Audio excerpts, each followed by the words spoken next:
Hello, everyone, and welcome to Women's Health with the Listening Midwife. I'm Day Day, aka the Listening Midwife, and today with me I have got a wonderful guest, Dee. Hi, Dee. Hi. Welcome to our show. So, would you mind telling us a little bit about yourself, what you do, why you're here, what we're going to talk about today? Okay, so my name's Dee, otherwise known as Doula Dee. That probably gives it away. I am a doula, specialising mostly in postnatal care, but I can do antenatal care and birth work as well. Amazing. Well done. Thank you very much for agreeing to come and sit down on this couch for our couch conversation for today. So I just thought it was really amazing to meet you. We met at, where did we meet first? Was it at the Black Maternal Health Conference? Yes, because you were with one of my good friends at Ramaday. Mm-hmm. And it was a wonderful thing. We met. We're like sort of neighbours, so we're in neighbouring counties, yes, as it were. So that's close enough. So where are you based? I'm based out in Cambridgeshire, but do cover this area as well. Yeah, so and obviously I'm in Hertfordshire, so we're neighbours. We're Shire neighbours. There's not many of us in this particular area, so it kind of feels nice to meet other people within the area and just chat and have like shared interests. Yeah, I mean, I think it's fantastic to be able to spend some time like getting to know other maternal healthcare professionals as well. And I think it's really a wonderful thing when you diversify, because actually we like midwives. I know a lot of midwives. Won't be a surprise to you because I'm a midwife. But actually, it's nice to know other healthcare professionals that are working like outside of the NHS, but like sort of working within that sort of healthcare setting to support women across the board. So with that being said, why don't you tell us a little bit about how you got into it, the kind of support that you offer to women? Okay, so it all started. I won't go too much into it. So it all started. I was going on to my second maternity leave, and I was doing a project for my local maternity trust, which is Peterborough in Cambridgeshire. I was doing a project around the Black experience with maternal health and mental health, and I got talking to a doula, strangely. And bearing in mind, I'd had a doula for my birth, but hadn't really considered it. But we had a conversation about some stuff I'd been doing prior, and she was like, "Oh, it sounds like you would make a really good doula. Have you ever considered it?" And I said, "No, not for me. Thank you. I'm on maternity leave. Thank you very much." But then I sat with it for probably about a month. And I pondered and I looked and I researched. I asked friends. I even asked my own doula. And then I kind of thought, maybe I could do this. Yeah. Maybe. So I trained in Cambridge 2 and a bit years ago. And I've had quite a few clients since and signed off as a recognised postnatal doula since. But yeah, I fell into it. Yeah. This was never a plan. It was never the plan. But here we are. And they're out there supporting women, which is that's great. I actually want to know, because from what you've said, it sort of raises a question for me, like, why did you feel you needed a doula for your support in your pregnancy and your birth? So I've got 2 children, 1 boy, 1 girl. My boy is 5 years old and I gave birth during COVID. Hard times. And although it wasn't a bad birth, it wasn't a traumatic birth, but I felt like some of the things which occurred, or some of the discussions I had, I didn't feel like I had the opportunity to really get a full grasp of what was going on. And I kind of felt like if I stayed home later, if I had more of a knowledge about what was happening, because I did the antenatal classes, I did them.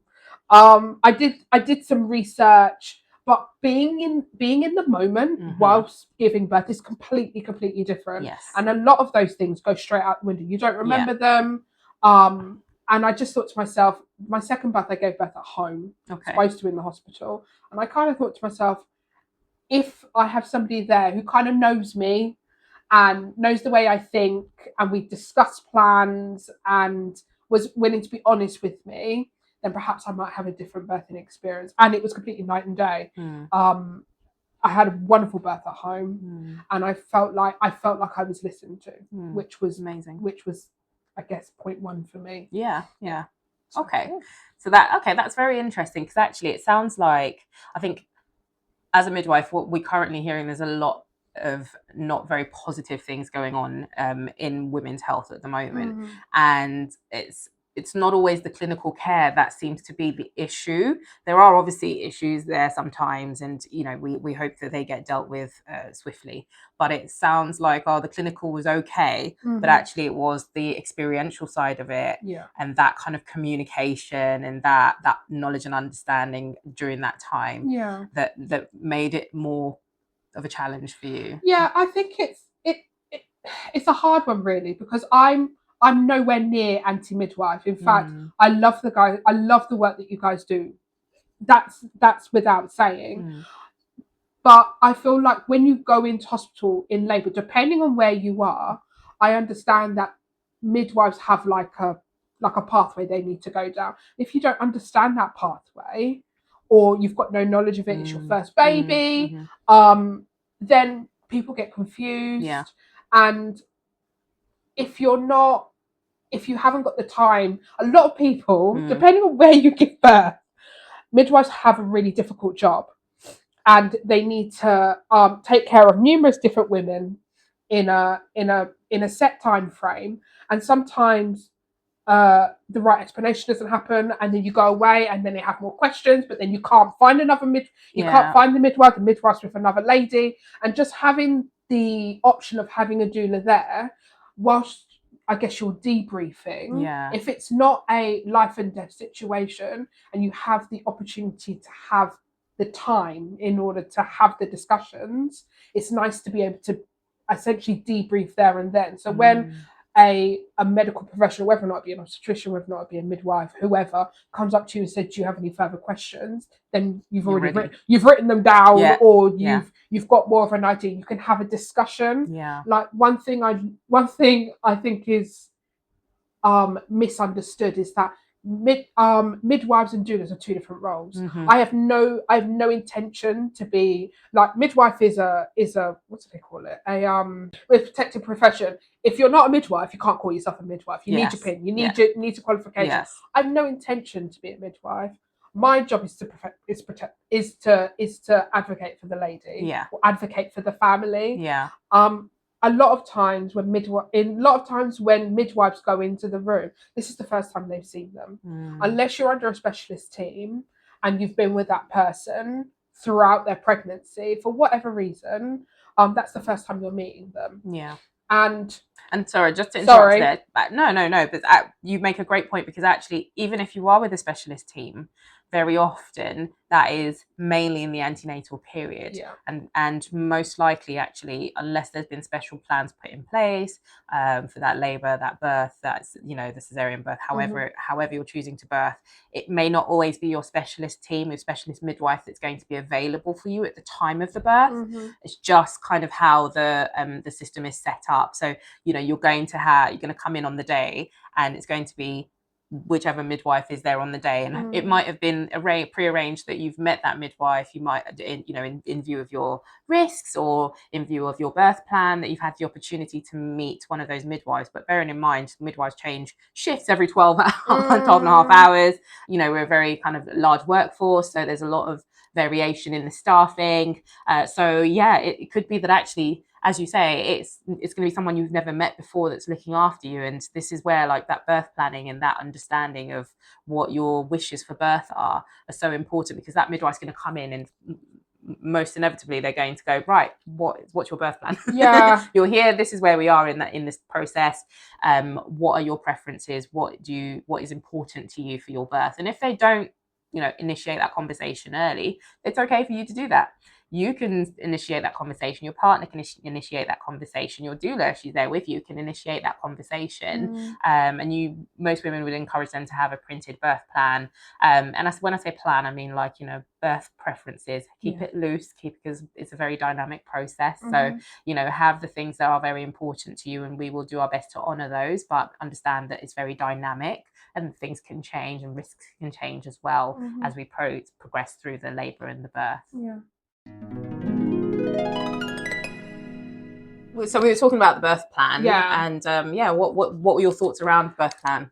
I think it's very interesting, because when you look at, if you download like a template of birth plans, which everybody does. Yep. We see so many variations of them at work. I'm like, oh, this one's fancy. Where'd you get that one from? Yeah, this one's got pictures. This one's got writing. This one's got like story upon story in it. And sometimes it's just Microsoft Word document. 5 pages. Yeah. Maybe just like some scribbles down while somebody's in late. Oh, I need to bring something with me. Yeah. It's got to be, yes, it's preferences, but it's got to be deeper than I'm going to be using hypnobirthing. Sometimes there is something that is really key to a woman, like I don't want to be touched on my lower back, or I would prefer that if any conversations go on, then my partner's there. Something that is not necessarily critical, but something that's really important and meaningful for you. Like I want to be able to, I want me and my partner to know what the gender of the baby is first, as opposed to anything else. And those are the sorts of details that not only that I've realized that midwives love, but those are the things that make your birth special. And birth is incredible. It's amazing. And we could talk about that all day. But I think that when you go into a hospital in order to have your birth, for whatever reason, it's important to try and make that your own. And just because you go into hospital and you're in the same ward as everybody else, and you may have the same midwife as several other people, that doesn't necessarily mean that you don't get the opportunity to have individualized care. And the way to do that, the best way to do that, is by having birth preferences. Because I can categorically tell you, if you are sitting there in transition, there is nothing coming out of your mouth. And ladies, we know what transition is. That's that point where it's like a changing gear. That's how I describe it. It's literally like a changing gear, where you go from kind of like this is really intense, to, oh my God, this baby is coming. Like it's coming one way or another. The most common things I hear in transition is, I can't do this anymore. I don't want to do it anymore. I'm going home. I'll have an epidural, please. So those are kind of common phrases. It's because your body, literally, there's a shift in your body that means that you're preparing to birth your baby. So it's a very intense time, isn't it? I mean, I just remember for my births, I was just like, there's a baby coming. It's coming. The midwife's like, oh, it's okay. Like, and I was like, no. There's a baby coming. So yeah, transition brings out some interesting things. I think I just hummed and sat. You make the strangest noises as well. I literally moved. I was humming. I was ahhing. Like the jaw was loose. That's all I remember from my transition. I don't remember much else. My doula tells me, she said it was the most beautiful moment. But I was just like, I also remembered I didn't want anything on. Like I didn't want anything on. And that's okay. And that's perfectly normal. So, because the whole idea that you kind of go into this whole, like, not survival, but you kind it's just your instincts. You go on instincts. Thank you. You go on what your body wants instead. Your brain. It's like the brain, the part of the brain where it kind of has logic just turns off completely. And then the prefrontal cortex, I think it is. Thank you very much for the fancy word. But it's you're running on instincts. Like your body is going, this is what needs to happen, and you don't have time to think it through. You're just running on instinct, and it's a beautiful thing. Like we love to see it, but when it happens, it can take you by surprise. And I think that's why transition is a bit of a weird moment for a lot of women, because it's just like your body takes over. Like you're not doing. It's not a logical process. I think that sums it up. That sums it up. We'll go with that. Perfect. What I think we would like to talk about now is what kind of support doulas can provide to women in that antenatal, that labour birth period and that postnatal period. And I think you've touched on it a little bit, haven't you, across the board, and even with your own experience. But yeah, just give us a little bit of insight into how can a doula be of good support to a woman who's going through pregnancy and birth. Right, so antenatally, a lot of it is around education, and informing the family or the woman or the birthing person what's coming up, and essentially being a bit of a sounding board, like any questions that they may have, any concerns that they may have, any processes that they need to go through. Maybe kind of giving them a pre-briefing before they go into the appointment. And maybe they say something like, I'm really concerned about my blood pressure, for example, or something medical, for example. It said, okay, asking the questions, opening up the question, why do you feel like that? Who else have you spoken to? Is it worth speaking to this particular person? Is it worth giving a phone call now to the team and to your community midwife and saying, you've got a concern about this, so any chance I could come in a little bit earlier? And just letting them know that those are things that are options for them. Because I think that it's quite, we all know the birth statistics for those that give birth at home and give birth in hospital, or those that give birth on a labour ward in comparison to a birthing centre. But some people don't know how to approach the conversation. Like, I would love to give birth in a birthing centre. What would be the criteria in order to do so? And I think some people just arrive and go, I want to go in the birthing centre, but that's not really a conversation that's happened beforehand. So just perhaps showing them pictures, for example, for what things look like. But also sometimes, depending, like, I'm also aware of the C-section rate, the cesarean rate within the UK, which has gone up, skyrocketing at the moment. But also giving them the knowledge about that too, because sometimes cesareans are they're unexpected.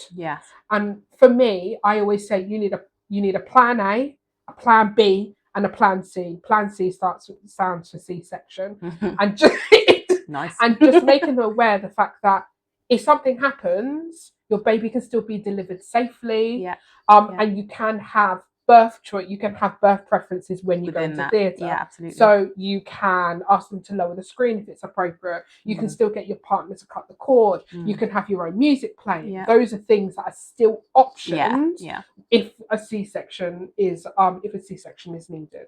So that's the first one. And just before we go on to the second one, I really like the idea of even just showing pictures. So that's a real kind of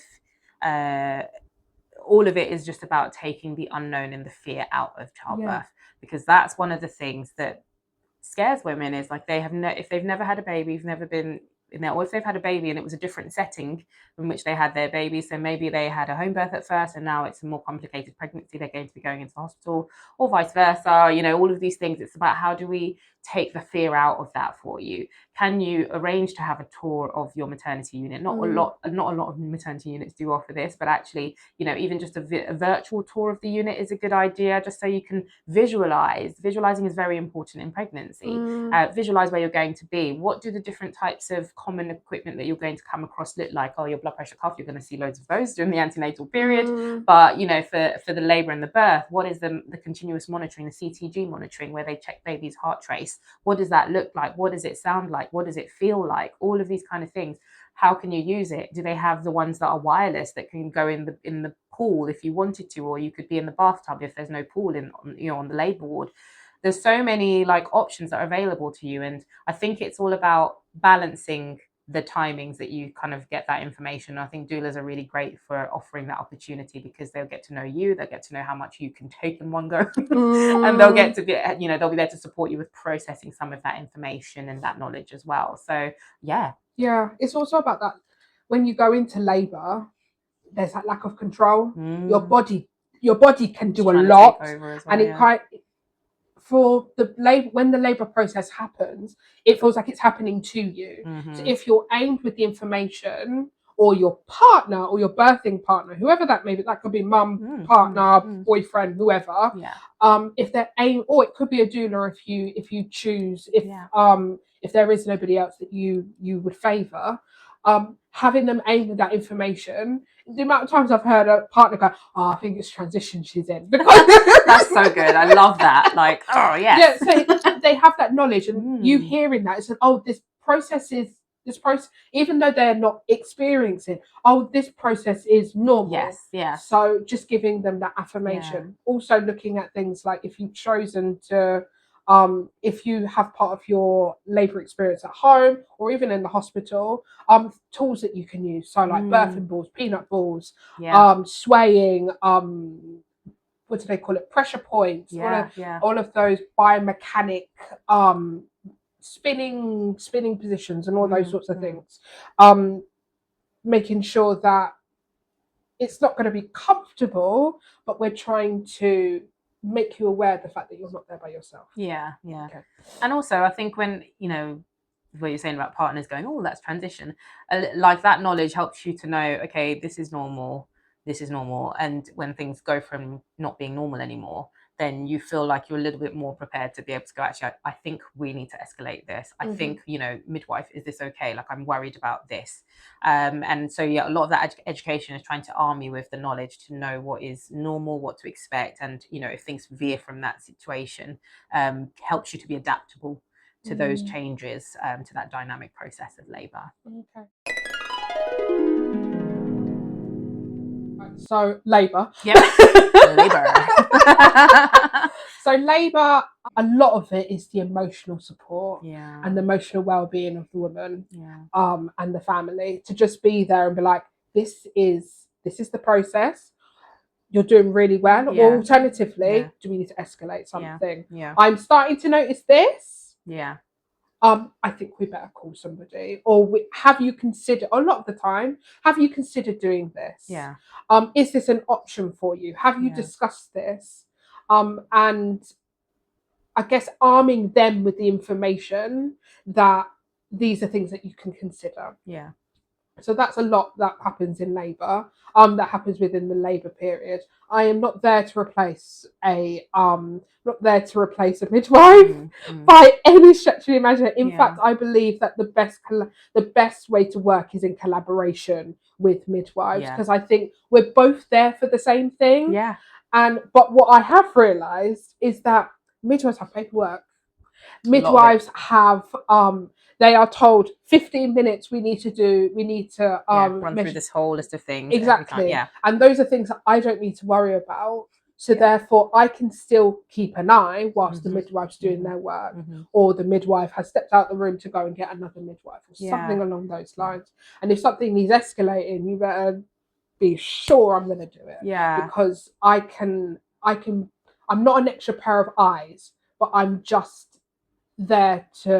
there to listen, to watch, and just be there and to advocate if necessary. Because I think sometimes, especially when you don't understand the process, the language that somebody may use, it can sound a little bit, not convoluted, but it doesn't come out the way that you would want it to, especially if you're labouring and you're in a vulnerable position. But I can, because I know the woman and I know the family, I can be there in order to assist with the communication, to be like, in our conversations we have discussed this. Is this an option? Is this not an option? Is there an if no, why not? Is there any alternatives we can look at? And those are things that we can look at without disturbing the process, or putting as least disruption to the process as possible. Brilliant. And I think this is where, like, I think it's a beautiful thing where when you see doulas and midwives working in harmony, because we got a lot of paperwork to do, and we want to provide that woman with the maximum amount of emotional support that they need to get through that process. And sometimes it's very challenging to be able to balance all of that in a way that meets the expectations of the woman. And so when I see a doula, my first kind of instinct is to bond with the doula, because I'm like, this woman, you have been with her on this journey. Tell me what's going to be important to her. Like, I try and build that relationship up first, because that's, once you've got good lines of communication, I know that this woman is in good hands. Like, we're all going to be kind of wanting the best outcomes for this woman. So yeah, like, I'm all for like kind of team midwife doula. And also you've got birthing partners that are just ill prepared. Yeah. Yes. I'm not gonna even. We're not. And sometimes they don't. They're all for it, but their brain is not worrying. And sometimes it's just the case of being, and then that puts more pressure on you as a midwife. So it's just being there to be like either give an instruction or to just affirm them and say, this is a normal process. Yeah. Like, if they never sit, like, it's only been probably in the last 20 years that men have been welcomed into the birth room. So it is highly likely that their dads haven't seen it, their uncles haven't seen it, their granddads certainly didn't see it. So they don't really, it's a very new territory. And let's be honest, some people are brilliant, and some people just need a little bit more direction. And it's great to stand next to them and just be like, she's really even if she's not saying anything, she's really enjoying that pressure point. Just keep going. And she, I'm doing something right. I'm helpful. I'm being helpful. Because they can't do anything. There's not much else they can do. Yeah, no, it's true. But they're not useless. Yeah, and I think this is one of the hardest challenges, and I do always try and bring partners along when we're sort of working together in that labour process, because they've probably never seen their partner in this kind of state before, and there's quite a lot of helplessness, because every good partner, but I'll caveat it there, like, every good partner wants to help their partner. If the woman is in pain, they want to support her and take some of that pain away. And they can't really necessarily take some of that pain away, but they can sort of provide her with support, those pressure points, that back massage if she wants it. If she doesn't want it, stay a mile away from her, like, because she might go for you. But like, it's just about finding ways to be useful. Just be there with the cup and the straw in between contractions. She can have a sip of water, brush her hair off of her face if she lets you. There's little things like that can have an impact on how the woman perceives the support as well. Just filling out the burden. But my husband, like, I don't remember much of him being around. Like, the birth of my daughter, like, he was doing the pool, he was sorting out my son, like that. Those were the things that I needed at that time, and that was important to me. And my mum was with me, and that was what I needed. Like, everyone had their role, and we all sort of we made it work. And he was a part of it as much as he could be a part of it. He couldn't take any pain away, but he could get that birthing pool like filled up, and that was good enough for me. Like, so it's just about finding ways to make them useful. Sometimes birth partners just need a job. They need a job. They just need a job, because otherwise they'll stand there like, well, I don't. Yeah. This is new territory. What do I do? And I'm like, just tidy up, move their stuff out of the way, so the midwife can get past. Make sure that her stuff is ready. She's got her accessories, she's got a hairband, all these little things. We just give them jobs. I'm like, go get water. That's exactly what I was going to say. We need colder water. Go and find some colder water somewhere. Okay. Sometimes it helps. And so the postnatal element of doula support, how does that look? So postnatal is the bit I love. So it's when you go home, and it's kind of like, okay, I'm expected to just keep this human alive. And such a big task. Like, how do I do that whilst trying to take care of myself and recover? And I always say that a baby, majority of the time will be fine. It's the woman. They forget themselves. When's the last time you showered? When's the last time you ate something that was more colourful than toast? Hot. Yeah, and hot. When's the last time you had a cup of tea? When's the last time you washed your hair? And all of those sorts of things that you kind of forget in the moment because you're taking care of a small one. Absolutely granted.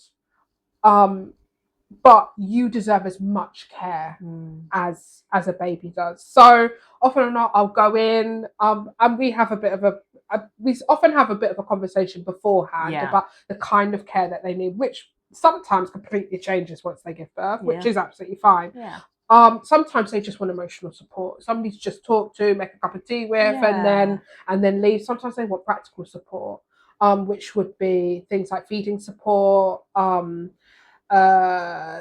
sometimes cooking some meals. I'm a mean cook. I'm Hey, a good cook. Don't I know it? Don't I know it? I love cooking. Getting that dish that you made, that plantain. Plantain and chickpea curry. Yeah. And one thing I do love also is learning about different cultures. So there was a lady that I took care of who was Iranian, and they have that where they it's in the pan. They burn the rice. They burn the rice. Yeah, I forgot what it's called. Oh, I forgot what it's called. I wanted to learn how to make that recently, and I had a tab open, one of the 6,000 tabs on my phone, that with that recipe, tahdig. Yes, that's it. Tahdig. So we were talking about that and whether or not I could prepare it. I think I made her some. She wanted some oats in order to try and up her supply. Yeah. So I was making flapjacks. So a little side note: oats are very good. What we call galactagogues, which is like milk stimulant. So really good to try and get that in. And there's lots of different fruits from different cultures as well. So I might throw up a couple of them on the links. But like we've got some really good foods out there that can help to boost your natural milk supply. So oats is definitely one of them. Yeah. So just looking at ways in order to assist her and him. One thing I do love to do is that if the dad wants to bond, but sometimes dad comes in from work or dad's been out for a little bit, I always step back. Yeah. And just let them be and just be like, oh, I'm just gonna do some tidying, or I'm just gonna sterilize some bottles. I probably don't need to do much, but giving them the opportunity to be a family and to learn what that looks like. I went into a family once and they were like, oh, we need to bathe the baby. I was like, okay, yes, cool. Love it. I was at first bath and I'm like, oh yeah, that's great. She said, oh, could you help us? And I was like, yeah, sure, no problem. And I literally poured the bath and I showed them what kind of temperature it needs to be. They had a thermostat and they just bathed the baby in the living room. Yeah. Both of them around, and I stepped back. Yeah. That was a precious moment between them. Yeah. It was reassurance, isn't it? Yeah, it was so beautiful. And took a photo for them on their phones and showed that they were bonding, and then showed it back to the family afterwards. Yeah. I was like, what a beautiful family you guys are. Yeah. So yeah. Oh, this always gets me in my feelings when we talk about this. Just love it. Yeah. But it sounds like a lot of that support is just being present to because sometimes it is women do want to talk about the birth or they're not ready yet, and that's okay. And sometimes they just want to sit in the presence of somebody else who gets it. And that is a precious like it's a privilege to be where you are, to just kind of privilege. To sit with women, because when we go and visit women, we got again a long list of things to do, questions to ask, paperwork, and like it was only when I was a private midwife I had that real luxury of time to kind of dedicate to those women and sit with them and kind of go, right, I'm here, what do you need? What do you need? Like, I'll do my postnatal check-in. Yeah, I'll do all of the paperwork and everything. But first and foremost, because actually a lot of that stuff gets done with the flow of, actually when you spend time with women, because you're just like, oh, she's like, oh yeah, I like my bleeding. So you already ticked that off in your head. By the time you get a good cuddle with the baby, you've done a little top to toe, you're looking at baby's color, the movements, that, you've checked the cords, the nappy. She's going to be telling you about the wheeze and poos, because that's what, we're talking about. When you've got a brand new baby, it's like, it poos a lot or it doesn't poo a lot. And, it feeds a lot or it doesn't feed a lot. I'm already able to assess all of those things with actual just sitting down with the women. But we're in the NHS, you're a little bit more time restricted, and you don't always get that luxury. So a postnatal doula that sits with you and has that time to spend with you, and she's going to be able to help identify some of those issues and go, right, give your midwife a call, because I think we need with your breasts, and we need to think about if there's any signs of mastitis, which is like an inflammation of the breast tissue that might hinder your milk supply. Like, she's going to know that from talking with you, from interacting with you. She's going to know if that something's off with baby, or the cord is looking a little bit funky as it dries up. Like, so it's that relationship is going to help with making sure that you're safe clinically as well as emotionally. Yeah, and I think it's the midwife checks it happens quite straight after they leave hospital, and then there tends to be a large gap, and then a lot can happen within that large gap. Yeah. And just with feeding alone, like, getting it right, and that, things might happen, and then your milk comes in and baby's not latching properly. That can be a thing that happens overnight. Your nipples are sore. And you haven't seen your midwife for 3 more days. Like, it's just like, what do I do? And it's nice to have that conversation with them and either go in or have a conversation over WhatsApp, for example, and just be like, okay, let's talk about this. And if it's out of my remit, for example, like maybe we've tried latching different things and it's just not happening, then I could be like, right, okay, I know a lactation consultant based in Cambridge, or I know a feeding clinic. There's tons of help that you can get. It's just a case of knowing where to locate it, because people change, locations change, and just being able to, and also depending upon your budget sometimes, like I'm aware that a postnatal doula to a lot of people would be a luxury. So the idea of spending more money to go and see somebody privately just isn't an option. So I can be like, okay, do you know about this free clinic at a home start at the library that they run every single week? I can give them a call and see whether or not they're still open, or I might know some of the breastfeeding counsellors that are based there, and just be like, okay, let's see whether or not we can get you a bus. I've got business insurance on my car, so I can pick you up and I can take you there. We can get you a taxi or whatever, in order to, I guess, remove some of those barriers. Because there's a lot of free resources and clinics and things that are set up to support women in that early postnatal period. And like, you know, do be best placed as a doula to be able to signpost you to a lot of those resources. Obviously, as midwives, we do that as well. But I think it's just, lots of people telling you is never a bad thing, because actually then it's going to sink in a little bit better. You're going to be able to go, oh yes, I think I do need to go to a breastfeeding school. I know that there's something that runs in Starbucks every Thursday, so it's just helping you to have that awareness of what is available in your local area and bringing it to kind of your remembrance when you need it.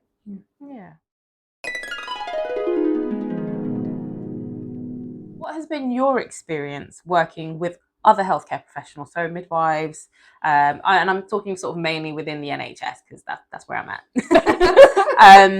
Do you feel like you've been well received? Do you feel like there's ever been sort of contention about your roles? Because so some context for this, like as I say, I've had lots of wonderful experiences with doulas, but there are also cases where there are not so great interactions with doulas who have maybe overstepped their responsibility, their sort of boundaries, and that has led to harm. And that's not a personal experience, but that is like there's always a story out there like that where that has been the case. So I know that sometimes when healthcare professionals, midwives, meet doulas, there can sometimes be a hesitancy. I don't find that, because I'm about building bridges, so I'm always like, right, okay, it takes a lot for me to go, right, this is going to be really impossible to work with this person. Like, I'm always like, no, we're going to find a way, because it's for the woman, it's not for me, because I get to go home at the end of this shift, like, but this woman's going to live with that, so I want to make sure she's got the best experience. But yeah, back to the question. What has been your experience from healthcare professionals? Do you feel like you've been well received? I think so. Context for you. There are a lot of doulas in Cambridge. There's a lot of doulas where I am. All of them very different. From my standing, I think that the majority of doulas are welcomed by midwives. We're on the same path. We work in partnership really well. And as far as where I've been standing, I sometimes see a sigh of relief sometimes when a midwife sees a doula approach, because it's like, all right, okay, they've got the scope of the land. They know what's been going on, and you can ask some of the questions to them, especially if a lady's labouring and I'm going through transition or having a contraction or all those sorts of things. There have been some occasions where they have where I have been in the room or whatever, and midwives not knowing me and my character have looked a bit standoffish. No, I don't blame them. That's one thing I always say. I don't blame them, because if you've had a bad experience with a doula, it's understanding that you would be standoffish. Fine. You're only human. You're only human. Like, you go by your experiences. But I can only speak for myself. So I will be nice as pie. I will make sure that your water bottle is filled. Yeah. I will make sure you've got enough light to do your notes. I will make sure that you are a-okay, and I will let you know that I'm there to be partners with you and to be there for a common goal. Yeah. I'm not there to fight with you. I'm not there to tell you what to do. That's not my job. I'm just there to make sure that the family and the woman and the birthing person has a voice. After that, the medical and clinical stuff, I'll leave to you. Yeah, that's well. Yeah, So fair enough. Good. Perfect. And then there's another thing that recently has, as I'm sure you know, it feels like we can't not talk about the reports that have come out recently. So in the last week or so, we've had the Ockenden report, which was findings about after investigations in Nottingham Nottingham Hospital, and then also the Amos report as well. So for a little bit of context, here's some of the key findings from the Ockenden report. So they reviewed 2,500 cases of maternity and neonatal care at Nottingham University Hospital, and they did identify quite significant and long-standing failures that resulted in avoidable harm and deaths of mothers and babies, which is always a terrible thing. And within those reports, they found lack of leadership, weak governance, which is kind of that processes, like, monitoring of processes and procedures, inadequate staffing, which I think is plaguing the whole of the NHS currently anyway, insufficient training, and toxic workplace culture. And some of those key findings were that families didn't feel like their concerns were listened to and acted upon in a timely manner, failing to kind of recognize and escalate maternal deterioration. There was poor monitoring of the baby's heart rate, what we call the CTG, during the labor, and poor kind of identification of deterioration within that process, and like poor culture as well. And so the key takeaway was that maternity care depends on listening to women, recognizing risk early, and ensuring adequate staffing, and creating a culture of openness and accountability. Now we know that. I think we all know there's no listening secret to women is important. There's no surprises. Like, none of these reports are not reporting anything new, and I think it's just bringing to light what the outcomes of some of those cases, which is devastating for those families who have to live with the consequences of those those poorly managed situations that have led to lifelong issues for them, sometimes loss of life as well, or morbidities that will be lifelong. And in the Amos report, some of the key findings again were emphasizing that women need to be listened to, tackling inequalities, improving staffing and leadership, and creating kind of an integrated system, so that whether a woman's coming in through gynae, or in that early pregnancy stage where she's below 16 weeks, or whether she's going through maternity systems, that we're all interconnected, and that woman has a sort of smooth transition and journey through that process. So I think I'm not going to put so much pressure on you to go, right, how a doula is going to fix this, because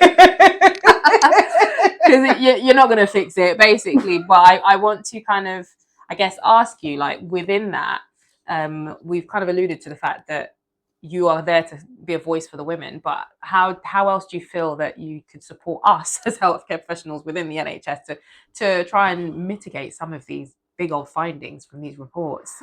I think the one thing that comes to mind is giving grace. Yeah.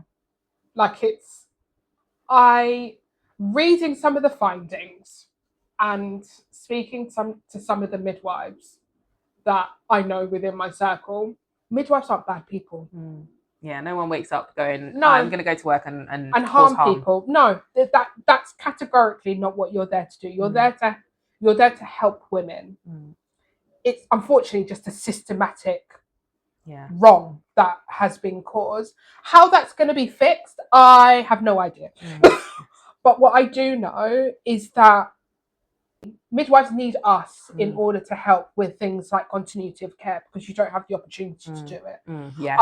And to just be, I guess, a voice, not just for the women, but for them.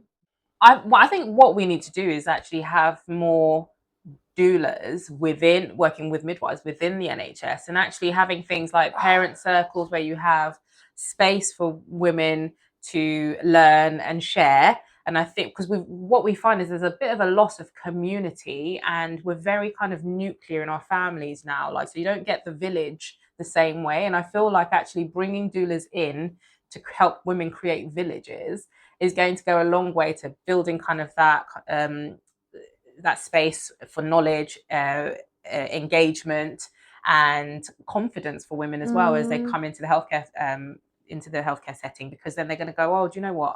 I've been in my group, so and so's had her baby and she had a good experience. Because everyone who has a good experience, it just feels like they're the quietest. Yeah, and you get more noise from the bad outcomes. Amplification. You get the amplification of the women that have bad experiences, which, kudos, people need to know. But at the same time, out of those 8 people that a midwife may have dealt with over a week, it'd be lovely to hear the other 7. Yeah. Yeah. It'd be lovely to hear the other 7, regardless of whether or not it was induction of labour, whether or not it was a C-section, whether or not it was a spontaneous labour. Yeah. Like, it would be lovely to hear all of the stories. I think working in collaboration is really key. Yeah. I think that's the take home, isn't it? Like, you know, that we can see the benefit of good working relationships to support women, and to kind of bridge those gaps, fill in those gaps where the system has sort of failed or is failing and is not doing as well as it could do, namely continuity of care, because that is the gold standard of care for women. That's where we kind of identify risks much earlier, because you know the woman. You know, that's what we need. We need kind of a hub that is made up of women and their families, doulas who are there to support, giving the voice, and our midwives as well, who are able to kind of work in collaboration for perfect outcomes. I think what also is key is for midwives to know the doulas within their area. And that's not a conversation that happens on a labour ward whilst somebody's there for 6 hours or however long. It needs to happen before that. When you're talking about parent circles, it would be lovely to have maternity circles. So we're not just talking about the birth as it happens there and then, but we're also talking about working relationships, building up a gold standard of collaboration and relationship whilst working in the trust. What would be helpful for a midwife to know? What would be what would be unhelpful for a midwife to know? And also trying to, like, not only break down barriers, but to also be that listening to ear, because you guys also have concerns. We have concerns, but you guys also have concerns. It's really lovely to do things like listening circles. I've done listening circles and facilitation over the last couple of years. And listening, not just listening to the women and the families and the partners, but also listening to the midwives about their concerns, and just being essentially holding you as well as holding the woman. I think that's really, really key, because we don't just, in fact doulas all the time. it's like coaching. We coach them all the time. We give them, like, informal, it's not counselling, but just give them a bit of a space to just be. To give that space to midwives is also an honour, because midwives come into a place of vulnerability as well. They bear their heart and soul when they go to work, and it's lovely to be, and it would be lovely to be able to build those bridges and build those relationships before we get onto labour ward. True. Lovely. Well, I think on that note, we should probably sort of end it. No! We could go on all day. Thank you so much for taking the time to come and talk to us and share your experience as a doula and all the wonderful ways that you can provide support. I'm sure all the families who have had the privilege of having you as their doula will agree that she's a phenomenal lady. She is for women, but she's also for healthcare professionals as well. And it was a few weeks ago, Dee and one of my good friends, Aramide, they put together an opportunity for healthcare professionals to just come together and just be. And it was a lovely time. That's when I got to experience her chickpea and plantain curry, and it was chef's kiss. I'm waiting on the next one. It's coming. It's coming. Yeah. So yeah, find her on her. We've got Instagram, haven't you? You've got Instagram. So Instagram at Doula Dee. Email at douladee@gmail.com. Lovely. And website is douladee.com. Perfect. So yeah, if you would like to have support from her, I can vouch for her. She's a real one.